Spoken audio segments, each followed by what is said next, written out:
Okay. Okay, this is about why I wrote Echoes of Forgotten Mountain, Tibet in War and Peace.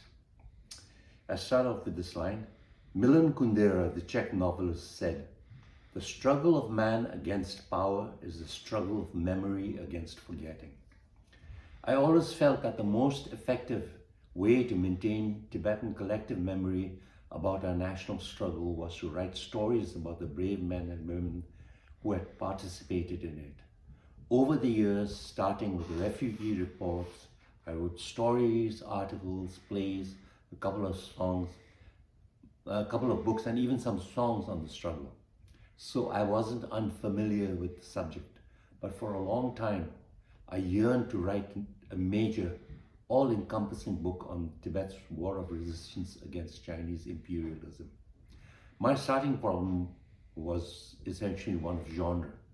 I wanted to write about a major, even critical period of a nation's history, not as dry history or detached reportage.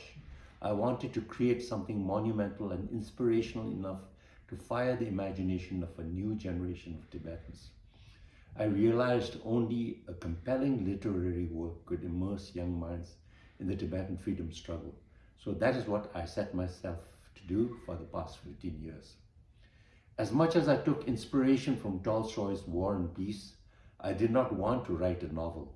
I thought that the stories of the many Tibetans I had encountered, peasants, muleteers, lamas, merchants, tribal chieftains, spies, warriors, resistance fighters, were rich and compelling enough to weave together into a non-fictional national epic. I knew most of these people personally and had interviewed them at length over my many years in the exile community.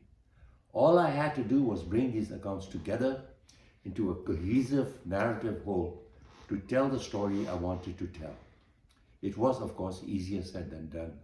So I fell back on the most basic of literary techniques, the first-person narrative, and began the book with my personal account of being born in Darjeeling on April 14, 1949, and my journey to Lhasa 2 months later.